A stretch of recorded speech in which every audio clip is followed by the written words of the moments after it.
सब्जियों का गांव। माँ देखो देखो, इस बार हमारी सब्जियों के घर की छत पर कितनी ताजी ताजी कच्ची कच्ची तोरी उगी है। और माँ लौकी भी लटकी है, वो भी तोड़ लेता हूँ, फिर तुम आज मलाई कोफ्ता बनाकर खिलाना। हाँ हाँ ठीक है मेरे लाडले, अब जल्दी से सब्जी तोड़कर टोकरियों में डाल दे और नीचे आ जा। राजू जल्दी से ताजी ताजी तोरई लौकी तोड़ लेता है। पूरी सब्जियों की टोकरी सब्जियों से खचाखच भर जाती है। तभी पड़ोस के आंगन में चूल्हे पर रोटी पका रही ललिता बोलती है, ओ सरला बहन, अपने मचान की सारी सब्जियां अकेले अकेले मत खा जाना, थोड़ी तोरी मुझको भी दे देना, बड़े दिनों से चने दाल वाली तोरी खाने का दिल कर रहा है। क्यों नहीं ललिता बहन, एक क्यों दो लौकी ले लेना, आखिरकार तुम्हारी उधारी चुकानी है। उस दिन तुम ही से तो टमाटर लाकर भिंडी में डाला था, याद है मुझे। फिर सरला अपने यहाँ की ताजी सब्जी गांव के हर घर में बांटती है। सब लोग मिलजुल कर प्रेम भाव से रहते थे। मगर आखिरकार इस अनोखे सब्जियों के गांव के निवासियों के घर सब्जियों के कैसे थे, और क्यों सब जमीन छोड़कर अपने घर के मचान पर ताजी खेती उगाए हुए थे। फागुन का महीना अंतिम चरण पर होता है। खेतों में ताजी ताजी सब्जियों की फसलें पककर लहला रही थी। किसान कटनी कर रहे थे। सबके चेहरे पर चहल पहल छाई है। अरे दुख के दिन गयो रे भैया, अब सुख आयो रे। ओ दुख के दिन गयो रे भैया, अब सुख के दिन आयो रे। अरे देखो देखो हरिया काका, अब की बार तो मेरे खेतों में क्या बड़े बड़े फूल गोभी और दाने वाले बढ़िया मटर उगे हैं। हाँ, सचमुच इस बार तो धरती मैया ने हम गरीब किसानों पर दया कृपा बरसाई है। सबके खेत में बहुतायत की हरी भरी सब्जी हुई है। इस साल हम गाँव वालों का कच्चा मकान पक्का हो जाएगा। आपके मुंह में घी शक्कर हरिया काका। वैसे भी बरसात का मौसम आवे से पहले हम किसानों को पक्की छत बनवाने के चाहिए, नहीं तो हम किसानों की लुगाई जान खा जाई। ठीक है दिनेशवा, बन जाएगा घर। अब की बार हम किसान सीधा अपनी खेत की ताजी ताजी सब्जियां बड़े बाजार की सब्जी मंडी में बेचेंगे, तो मुनाफा ज्यादा होगा। गरीब किसान इस विषय पर बातचीत कर रहे होते हैं कि तभी लालची जमींदार लाल सिंह खेत में धमक पड़ता है। उसका दुमछल्ला मुनीम छतरी टिकाए पीछे पीछे खड़ा था। अरे तुम लोग आपस में क्या सलाह मशवरा कर रहे हो? क्या बात है, इस बार खूब सब्जियां उगी हैं? भाई मतलब तुम लोगों को बढ़कर दाम देना पड़ेगा। क्यों मुनीम जी? अरे जी बिल्कुल जमींदार जी, आखिर किसानों ने खेतों में साल भर मेहनत करके सब्जी उगाई है, तो फल तो बनता है। जमींदार और मुनीम की चिकनी चुपड़ी बातें सुनकर दिनेश खिसियाई मिजाज में सब्जी देने से मना कर देता है। क्षमा कीजिए जमींदार जी, लेकिन इस बार हम में से कोई भी किसान आपको खेतों की ताजी सब्जी नहीं बेचेंगे, बल्कि खुद सब्जी मंडी में जाकर बेचेंगे। हाँ माई बाप, छोटा मुंह बड़ी बात। लेकिन आप खुद ही जानते हैं, बरसों से हम अपनी फसल आपकी कोठी पर पहुंचाते हैं, लेकिन फिर भी आप हमें एक बोरी ताजा सब्जी की केवल 100 रुपए देते हैं। साल भर हम धूप में जलकर सब्जियां सींचते हैं, बरसात में हमारा मिट्टी का घर हर बार बह जाता है, और साल के 6 महीने तो हम लोगों का बाल परिवार नमक रोटी खाकर गुजारा करता है। आपको हमारे खेतों की सब्जी देकर हमें कोई लाभ नजर नहीं आता। सारे किसानों की एक जैसी बोली सुनकर जमींदार गुस्से में बौखला जाता है। वाह जी वाह, तुम सारे के सारे किसान एक ही थाली के चट्टे बट्टे बन गए हो। कान खोल कर सुन लो, कर्ज खोरो। अभी तुम मेरे कर्जदार हो, इसलिए या तो अपने खेत की सारी सब्जियां मुझे दो, या फिर तुम लोग जानते हो मैं कितना टेढ़ा आदमी हूँ। कल को मैं तुम्हारे घर पर कब्जा कर लूं तो फिर मत कहना। जमींदार गरीब किसानों पर रौब झाड़कर चला जाता है। कोई चारा न बचने पर सब अपने खेतों की सब्जियां तोड़कर हवेली पर पहुंचा देते हैं।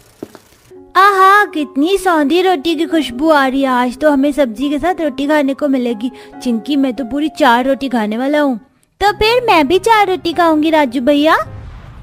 राजू और चिंकी ये सोचकर बेहद खुश थे कि ताजी सब्जी खाने को मिलेगी। सरला निराश होकर सूखी रोटी और नमक परोसती है।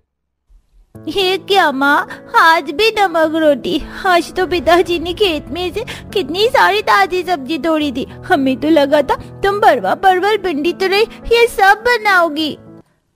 बच्चों, हर बार की तरह जमींदार ने तुम्हारे पिताजी के खेतों की सारी सब्जी हड़प ली, यही खा लो। दोनों मुंह लटकाकर मन मार कर नमक रोटी खाने लगते हैं। दिनेश डबडबाई आंखों से कहता है, ये नमक रोटी खाना तो हम किसानों के नसीब में लिख गया है। मैं अपने बाल बच्चों को एक टाइम की सब्जी भी नहीं खिला सकता। अब मैंने तय कर लिया है, खेती बाड़ी छोड़कर मैं परदेश जाकर कमाऊंगा। फिर सारे किसान राय बताकर कमाने शहर चले जाते हैं। जैसे इस बात की भनक जमींदार को लगती है तो वो सबकी पत्नियों पर जुल्म ढाता है। अच्छा, तो तुम लुगाइयों ने अपने अपने भगोड़े मर्दों को भगा दिया। कोई नहीं, अब तुम खेती करोगी। जमींदार गांव की सारी महिलाओं का शोषण करके उनसे मुफ्त में खेती करवाता है और बदले में खेत के कानी सड़ी गली सब्जी देता है। हाय पड़ेगी जमींदार को, सारा दिन खेतों में खटने के बाद ये काने बैंगन दिए हैं। हाँ काकी, देखो ना, मुझे भी ढीले ढाले टमाटर दिए हैं। घर जाकर आज ही चटनी बना दूंगी, आज का जुगाड़ हो जाएगा। बाकी जो खराब निकलेगा आंगन में डाल दूंगी, खाद बन जाएगा। ललिता का जुगाड़ तरकीब सुनकर गांव की बाकी औरतें भी सब्जी के छिलके को फेंकने की बजाय खाद बनाने में इस्तेमाल करती हैं।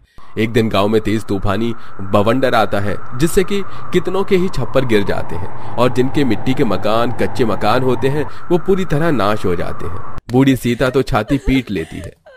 ए विधाता, क्या तूने हम गरीब गांव वालों के कर्म में सारी जिंदगी दुख भोगना ही लिखा है? इतनी मेहनत करके हम दुख भरी रोटी खाते हैं, अब तूने सर पर से छत भी छीन लिया, हम कहाँ जाएंगे अब? इतने में मुनीम पान चबाते हुए आकर दामन चलाते हुए बोला, अरे भैया बस करो, सीता काकी क्या सवेरे सवेरे रोना धोना लगाया है। चलो आज लुगाई खेत पर लग जाओ, आज सारी सब्जियां ट्रक में लादकर शहर भिजवानी है। चलो। सब औरतें बाल बच्चों को लेके खेतों में आकर सब्जी तोड़ती हैं। चंट जमींदार चुनिंदा किफायती सब्जियां छटाई करके ट्रक में भर लेता है। चलो ये बाकी की सड़ी सब्जियां तुम अपने आपस में बांट लो, तुम्हारे गरीब परिवार का कोटा पूरा हो जाएगा। जमींदार जी, दया करके हम सबको थोड़े थोड़े पैसे दे दीजिए, हमारे घर टूट गए हैं, मरम्मत करवानी है। एक फूटी कौड़ी नहीं दूंगा तुम सबको। जमींदार बेघर गांव वालों पर दुख मुसीबत पड़ने पर अपना झल्ला झाड़कर चला जाता है। तभी खेतों की मुरझाई कानी सब्जियों को देखकर फुलवा को जुगाड़ आता है। सीता काकी, मुझको एक दिमाग में बहुत ही बढ़िया जुगाड़ आया है। देखिए, इन खेतों में धान और गेहूं की कटनी हुई है, कितने सारे सूखे पुले हैं और इतनी सारी तादाद में हरी भरी सब्जियां भी खेतों में बची हैं। क्यों ना हम इसकी मदद से अपना जुगाड़ू बसेरा तैयार कर ले। मगर फुलवा बहू, सब्जियों का घर बनाना बड़ा कठिन होगा। सीता काकी, आसानी से तो कोई चीज नहीं मिलती, मेहनत तो लगती ही है। इस लालची कपटी जमींदार के आगे हाथ फैलाकर भीख मांगने से तो अच्छा है कि हम खुद घर बनाएं। सब औरतें खेतों से धान गेहूं के पुले इकट्ठा करती हैं और कुछ औरतें सब्जी तोड़ती हैं, जिसमें गोभी के चौड़े चौड़े पत्तों का इस्तेमाल करके वो दीवार खड़ी करती हैं। लो जी, हमारा सब्जियों का सुंदर सुंदर दीवार तैयार हो गया, अब छत चढ़ाते हैं। महिलाएं मिलजुल कर जुगाड़ू तरह से हरी भरी सब्जी, पत्ता गोभी, सेफली, साग पात का तंबू जैसा चादर बनाती हैं, जिससे ताजी सब्जियों की टिकाऊ छत तैयार हो जाए। लगभग एक सप्ताह में पूरे गांव के निवासियों का सब्जियों का घर तैयार हो जाता है। पूरा का पूरा सब्जियों का अनोखा गांव बन जाता है। अरे वाह माँ, हमारा ये सब्जी का घर कितना सुंदर है ना, और इसके अंदर कितनी ठंडक है, बिल्कुल भी गर्मी नहीं लग रही। वो इसलिए चिंकी बिटिया, क्योंकि ये सब्जियां जमीन में सींची हुई हैं, इसमें नमी होती है जिससे ठंडक है। मगर माँ, जब ये सब्जी सूख जाएंगी तब हमारा घर टूट जाएगा क्या? राजू, चिंता मत करो, उसका भी जुगाड़ लग जाएगा। सरला के दिमाग में एक नया जुगाड़ आता है। वो अपने छप्पर पर लौकी, तोरई, सेम फली जैसी सब्जी की बेल लगा लेती है और ऐसे ही लगभग पूरा गांव करता है, जिससे उनका जुगाड़ सब्जियों का गांव और अद्भुत और खूबसूरत लगने लगता है। आइए आइए, हरी भरी सब्जियां लीजिए। गरीब दिव्या, जो कि मेहंदीपुर नाम के एक छोटे से गांव में रहती थी और सब्जियां बेचकर अपना गुजारा किया करती थी। लेकिन उस दिन जब दिव्या सड़क पर सब्जियां बेच रही होती है कि तभी वहां पर एक आलीशान गाड़ी रॉन्ग साइड चलते हुए आकर उसकी सब्जियों पर चढ़ जाती है और देखते ही देखते वहां पर कई लोग इकट्ठे हो जाते हैं। अरे दिमाग नहीं है क्या गाड़ी चलाने का? अगर बेचारी इस गरीब लड़की के शरीर पर चोट आ जाती तो मेरी मानो तो इस जाहिल पर केस कर दो। जब जेल में चक्की पीसेगा तो सारी अमीरी निकल जाएगी। तभी वह लड़का गाड़ी से बाहर आता है और दिव्या के पास जाकर उससे पूछता है, आप ठीक तो है ना? आपको कहीं चोट तो नहीं आई? चलिए मैं आपको अस्पताल लेकर चलता हूँ। दूर हटिए, मैं ठीक हूँ, मुझे कुछ नहीं हुआ है, मुझे मेरी सब्जी समेटने दीजिए। अब दिव्या अपनी बिखरी हुई सब्जियों को उठाकर अपने घर चली जाती है। वहीं दूसरी तरफ शेखर के दिमाग से वह लड़की निकल ही नहीं रही थी। अब आए दिन शेखर उसका पीछा करने लगता है। तभी उसके घर के पास आकर वो खड़ा होकर उसे देखता रहता है। तो कभी जब वह सब्जियां बेचती तो दूर बैठा उसे देखता रहता। तभी एक दिन दिव्या उसके पास जाकर, अब क्या चाहते हो तुम? क्यों मेरा पीछा कर रहे हो? मैं तुम्हें परेशान नहीं करना चाहता दिव्या, लेकिन प्लीज तुम मुझसे मदद ले लो। मैं जानता हूं कि मेरी वजह से तुम्हारा बहुत नुकसान हो गया है। अब शेखर के इतना कहने पर दिव्या उससे कुछ पैसे ले लेती है, लेकिन इसी बीच जब वह दिव्या का पीछा कर रहा था वह दिव्या को पसंद करने लगा था। अब आए दिन दिव्या वहां सब्जी बेचा करती थी, वहां शेखर पहुंच जाया करता था और घंटे से बातें करता। अब देखते ही देखते वह दोनों एक दूसरे को बेहद पसंद करने लगे थे। तभी एक दिन शेखर अपने प्यार का इजहार दिव्या से करता है। दिव्या, मुझे अच्छा नहीं लगता तुम इस तरह सड़क पर सब्जियां बेचती हो। 36 लोग तुम्हें देखते हैं, इसलिए मैं तुमसे शादी करना चाहता हूँ और हमेशा के लिए तुम्हें इस काम से दूर करना चाहता हूँ। मुझ गरीब को तुम्हारा महलों में रहने वाला परिवार स्वीकारेगा? शेखर हार नहीं मानता और वह लगातार दिव्या को मनाने में लगा रहता है और एक दिन दिव्या उससे शादी करने के लिए मान जाती है और दोनों ही मंदिर में शादी कर लेते हैं, जिसके बाद शेखर दिव्या को अपने महल में लेकर जाता है। बाप रे, इतना बड़ा महल, ये किसी ताजमहल से कम नहीं है। हाँ, और अब ये महल तुम्हारा ससुराल है और तुम इस महल जैसे ससुराल की बहू। अब शेखर दिव्या को लेकर महल के अंदर आता है। अरे बेटा, किसी मंदिर में गया था क्या? इतना बड़ा टीका और ये गले में माला वाला पहना हुआ है। तभी शेखर बगल से दिव्या का हाथ खींचकर उसे सामने लेकर आता है। हाँ माँ, गया तो मंदिर ही था, लेकिन इस बार मंदिर से प्रसाद नहीं बहू लेकर आया हूँ आपके लिए। मैंने शादी कर लिया माँ। क्या शादी? और मुझे बताया भी नहीं? इसके लिए माफी चाहता हूँ माँ कि मैं आपको बता नहीं पाया, लेकिन अब तो पता चल गया है ना माँ। मैं दिव्या से बहुत प्यार करता था, इसलिए मैंने उससे शादी कर ली बिना किसी देरी के। माँ, अंदर नहीं बुलाओगी? हाँ हाँ, आओ, घर के अंदर आओ। अब दिव्या महल के अंदर आती है। कुछ कदम चलकर दिव्या अंदर आती है कि तभी उसकी नजर बहुत बड़े कांच के फिश एक्वेरियम पर जाती है, जिसके अंदर गोल्डन फिश तैर रहे थे। तभी दिव्या एक्वेरियम के कांच को अपने हाथों से छूते हुए मछलियों से बातें करना शुरू करती है। आले ले ले ले ले कुछ पुक्कू पुक्कू पुक्कू, कितनी सुंदर हो तुम, कितना सुनहरा रंग है तुम्हारा। दिव्या एक्वेरियम में रखी मछलियों को देख रही थी, तभी वहां पर शिखा आती है और अपनी गरीब भाभी को एक्वेरियम छूता देखकर गुस्से में दिव्या के हाथों को एक्वेरियम से हटाते हुए, ए गरीब लड़की, तुम्हारी हिम्मत कैसे हुई मेरी गोल्डन फिश एक्वेरियम को टच करने की? दूर हटो और अब दोबारा एक्वेरियम के आसपास दिख मत जाना। तभी वहां पर शेखर आता है। अरे दिव्या, तुम यहाँ हो और मैं कब से तुम्हारा इंतजार कर रहा हूँ। शेखर के साथ दिव्या अपने आलीशान कमरे में आती है। बाप रे, इतना बड़ा झूमर। शेखर, ये झूमर वाला कमरा मेरा है? हाँ, आज से ये तुम्हारा कमरा है। अगले दिन सुबह दिव्या अपने महल जैसे ससुराल की रसोई में अपने पहले रसोई करने जाती है, जहां वह अपने आलीशान और फुली ऑटोमेटिक रसोई देखकर कहती है, हे भगवान, ये तो पूरा ऑटोमेटिक किचन है, अब क्या करूं? तभी वहां पर शेखर आता है। परेशान मत हो दिव्या, मैं हूं ना। आओ, मैं तुम्हें बताता हूँ कि ऑटोमेटिक किचन कैसे इस्तेमाल किया जाता है।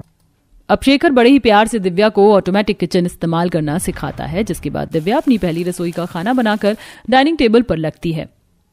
अच्छा चलो चलो, मैं चलता हूँ, मेरा खाना हो गया। देखो, मुझे अर्जेंट काम से जाना है, शाम तक आ जाऊंगा। हाँ। तभी देर शाम उर्मिला के पास एक हॉस्पिटल से कॉल आती है, जिस कॉल के दौरान उसको पता चलता है कि शेखर का एक बहुत दर्दनाक एक्सीडेंट हुआ है। सारा परिवार अस्पताल पहुंचता है।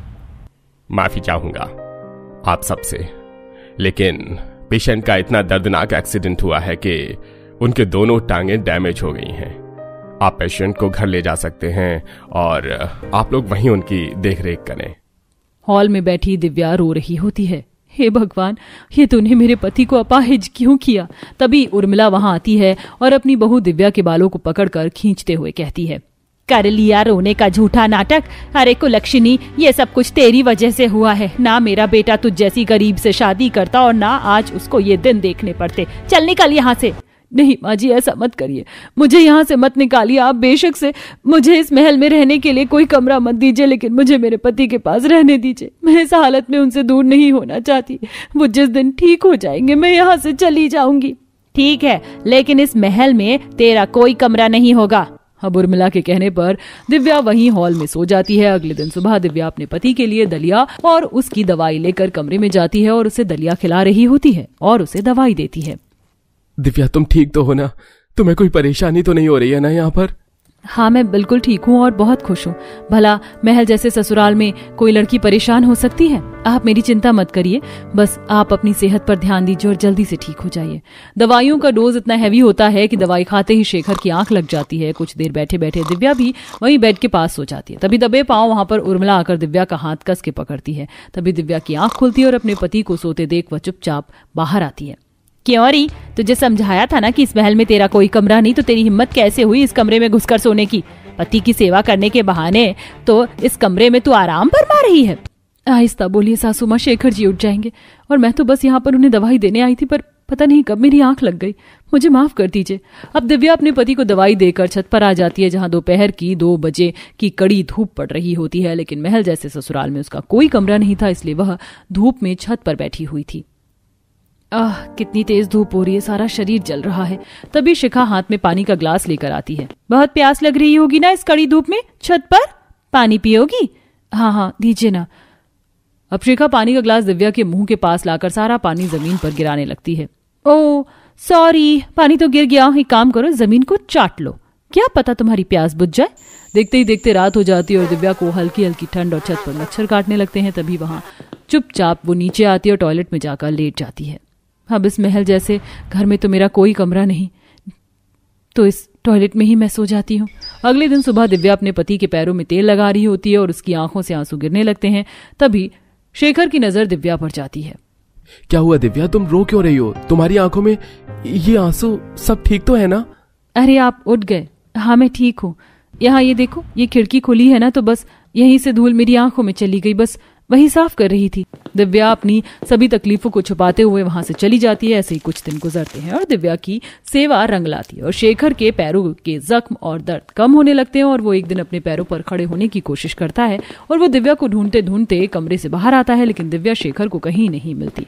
तभी वह धीरे धीरे लड़खड़ाते हुए सीढ़ियों पर चढ़ता हुआ छत की तरफ आता है, जहां वह देखता है कि इतनी ठंड में शाम के 7 बजे दिव्या छत पर ठंडी हवाओं में बैठी ठंड से ठिठुर रही है। दिव्या, तुम यहाँ क्या कर रही हो?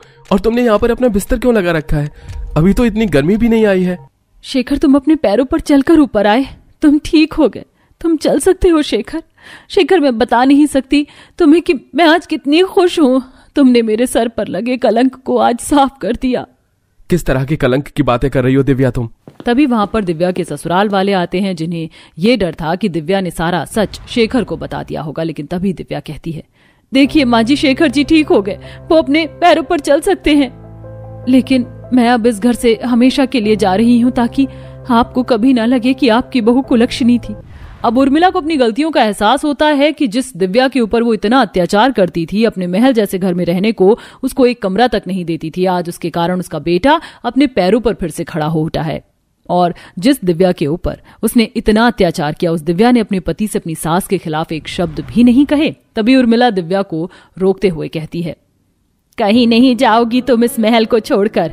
ये उर्मिला का फैसला है और ये मेरा आखिरी फैसला है। चलो अपने पति को लेकर अपने कमरे में आओ। दिव्या इस बात से हैरान थी, लेकिन कहीं ना कहीं खुश भी थी कि अब उसकी सास ने उसे स्वीकार लिया, जिसके बाद से वह अपने महल जैसे ससुराल में अपने पति के साथ अपने कमरे में खुशी खुशी रहने लगती है।